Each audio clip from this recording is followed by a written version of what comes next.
If you are a Christian, you are about to begin a fascinating journey. In the next 10 minutes, it will become clear to you that your belief in God is delusional. The problem is that your delusion, combined with the delusion of billions of other religious people like you, is hurting us as a species. It does not matter if you are a fundamentalist Christian, a moderate Christian, or a casual Christian. Your delusion is hurting us. The goal of this short video is to help you look in a mirror and understand the delusion of Christianity. Once you can see what is going on, the hope is that you will be able to start healing your delusion. With each healing, we make our world a better place. How do we know that Christians are delusional? In this short video, we will look at the Mormons, the Muslims, and the Christians together, and it will be very easy for you to see the delusion of religion. Let's start with the Mormons. A quick story can help you to understand the kind of delusion that we are talking about. One night, Joe was sitting in his room praying to God. Suddenly, his room became exceedingly bright. An angel appears. The angel tells Joe that there is a set of ancient golden plates buried in the side of a hill in New York. The plates come with two special stones that help Joe to translate them. Once Joe finishes translating, the angel takes the plates and they are never seen again. The book translated from the plates tells of amazing things. An entire civilization of Jewish people living here in North America 2,000 years ago. These people have things like huge cities and huge wars where millions of soldiers die. And the resurrected Jesus came and visited these people. This is an amazing story, isn't it? And Joe swears it's absolutely true. Now here's the question. Do you believe Joe's story? If you are a normal, intelligent person, you do not believe this story. Of course you don't. But why not? Why is it so obvious to you that this story is a fairy tale? First of all, you look at the evidence. There were not millions of Jewish people living in North America 2,000 years ago building cities and waging wars. How do you know that? Because there's absolutely no evidence for it. There are no ruins of the cities. There are no battlefields where millions of people fought and died. It is obvious that the book is lying. Second, you compare Joe's story to any other fairy tale. This story talks about the magical angel, the magical golden plates, the magical seer stones, the magical disappearance of the plates. These things are all imaginary as Jack's magical beanstalk. The entire story is make-believe and we all know it. Now here is the fascinating thing. Millions of people actually do believe Joe's story. Those millions of people are members of the Mormon Church. Their holy book is the Book of Mormon, the book that Joe supposedly translated from the plates. You see, millions of Mormons live inside a Mormon bubble of delusion, and to them, this story is completely and absolutely true. The dictionary defines delusion as a fixed false belief that is resistant to reason or confrontation with actual fact. That definition fits Mormons perfectly. Mormons are delusional. We can all agree on this. But if you ever meet a Mormon and ask him about this story, he can spend hours talking to you about it. He has 1,000 rationalizations. He can answer every question you have.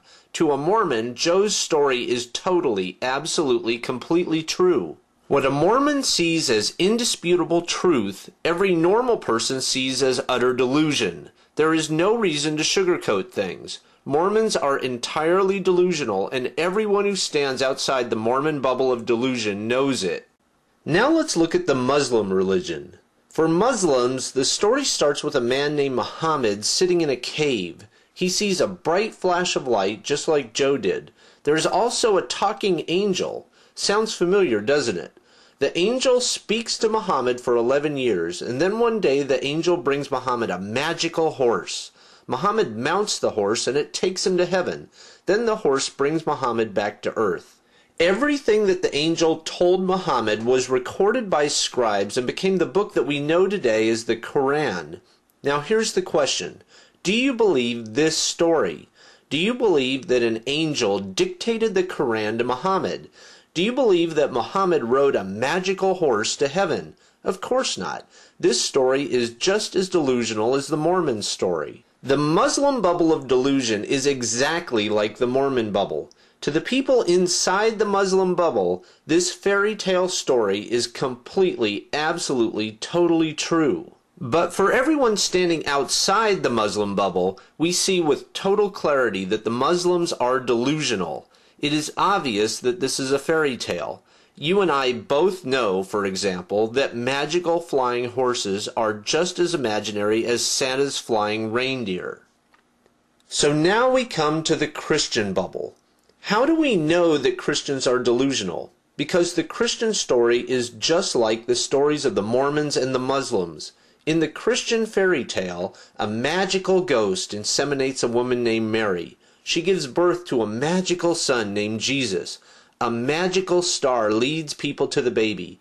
Jesus performs many magical miracles which happen to leave behind no evidence whatsoever. Jesus dies, but 3 days later he is magically resurrected. He magically appears to many people to prove his resurrection, but then magically he ascends into heaven, never to be seen again. All of this magic, along with the remarkable lack of evidence, makes it obvious. This is a fairy tale, just like the story of Jack's magical beanstalk. Here is the thing that I would like to help you understand. The 4 billion people who are not Christians look at the Christian story in exactly the same way that you look at the Mormon story and the Muslim story. In other words, there are 4 billion people who stand outside the Christian bubble, and they can see reality clearly. The fact is, the Christian story is an imaginary fairy tale. If you are a Christian, you should now be able to see what is happening. As a Christian, you completely reject the Mormon and the Muslim stories. Why? Because they are fairy tales and everyone knows it. You know that every other religion is delusion.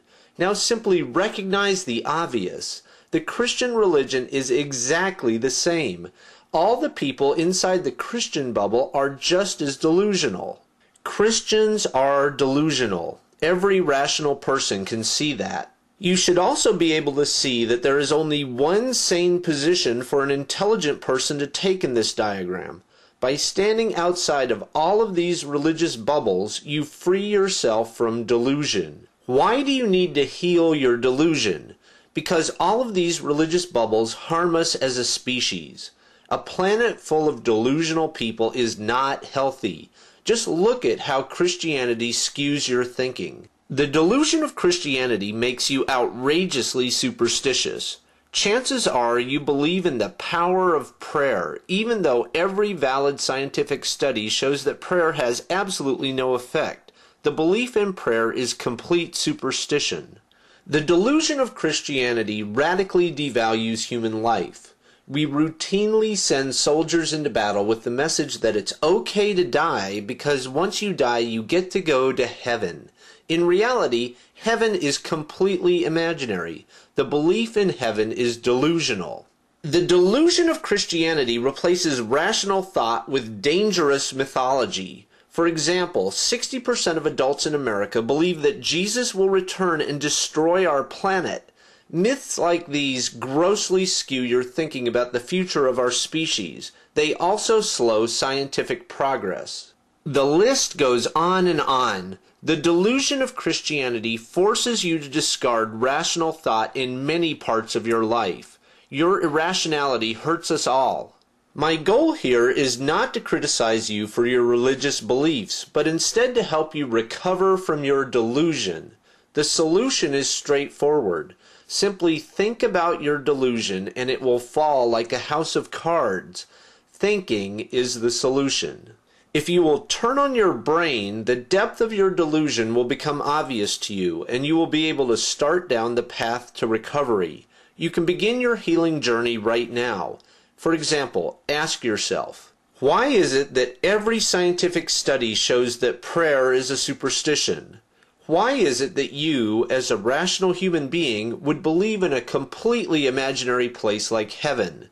Why would you believe in a being named God for whom there is absolutely no empirical evidence? Think rationally about your religion and you will quickly see how delusional it is. With luck, the bubble of delusion that surrounds you will burst and you will become a normal, healthy human being. Would you like to learn more? Please visit whywon'tgodhealamputees.com. Thank you.